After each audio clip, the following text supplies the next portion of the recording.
সংঘ এটা এমন একটা প্রতিষ্ঠান রামনগর বিধানসভার মধ্যে একটা সর্ববৃহৎ প্রতিষ্ঠান। হীরাপুর দশগ্রাম বাসন্তী মিলনী সংঘ এবছর ৪৯তম বর্ষে পদার্পণ করেছে। বাসন্তী মায়ের আরাধনার সাথে সাথে বিংশতি পর হরিনাম সংকীর্তনের আয়োজন করেছে।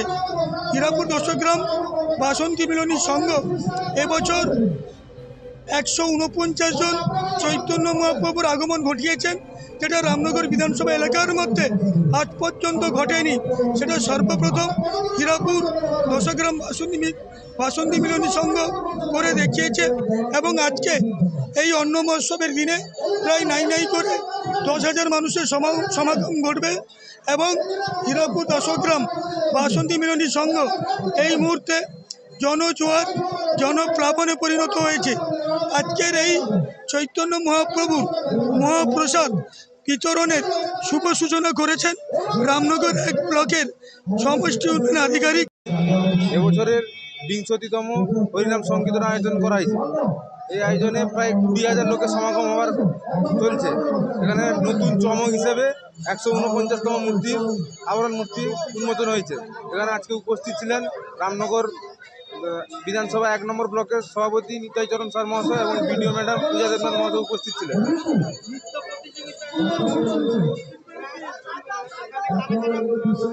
নৃত্য প্রতিযোগিতা আমাদের প্রতি বছর সব জায়গায় সারা বাংলা নৃত্য প্রতিযোগিতা করা হয়, কিন্তু রামনগর হীরাপুর দশগ্রাম বাসন্তী মিলনী সংঘ এক নতুন চমক দিয়েছে।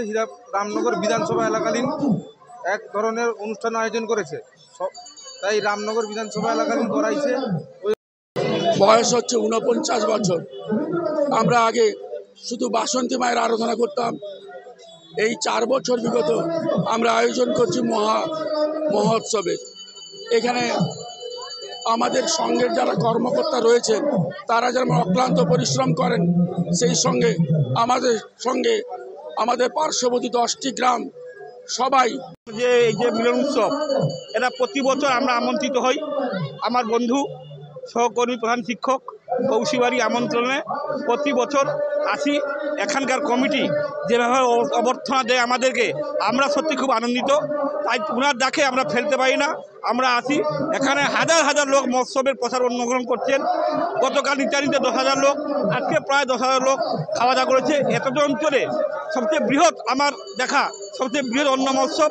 এটা দেখে আমি খুব আনন্দিত গর্বিত হয়েছি। ধন্যবাদ জানাই এখানকার কমিটিকে এবং আমার বন্ধুবর, আমার সহকর্মী প্রধান আমাদের। তো আমরা চাই আগামী বছর এইটাকে যাতে আরও ডবল করতে পারি, আরও ভালোভাবে সুষ্ঠুভাবে আমরা অন্ন মহোৎসব বা প্রসাদ বিতরণ করতে পারি, জনগণের মুখে প্রসাদ তুলে দিতে পারি, সেটাই আমাদের লক্ষ্য। আগামী বছর ৫০তম বর্ষ পূর্তি হচ্ছে। সেই ৫০তম বছর পূর্তিতে আমরা নতুন কিছু করার আশা আকাঙ্ক্ষা রেখেছি। সেটা আমরা কমিটি বসে ঠিক করব। সর্বোপরি আমাদের মধ্যে যিনাদের হাত রয়েছেন তাদেরকেও ধন্যবাদ জানাই। সর্বোপরি আমাদের হীরাপুর দশগ্রাম বাসন্তী মিলনী সংঘের যিনি সম্পাদক, রামনগর ১ পঞ্চায়েত সমিতির শিক্ষা কর্মাধ্যক্ষ সম্মানীয় কৌশিক বারিক মহাশয় যেখানে রয়েছেন, সেখানে আমরা নির্দ্বিধায় একেবারে খুব সাহসের সহিত এগিয়ে যাচ্ছি। এবং আমাদের দশগ্রামবাসী বা বহিরাগত থেকে যে সকল আমাদের সহযোগিতার হাত আমরা পাই, সকলের সহযোগিতা আমরা খুব ভীষণভাবে আমরা পেয়ে থাকি। প্রতি বছরে নেই, এবছর আরও সহযোগিতা আমরা বেশি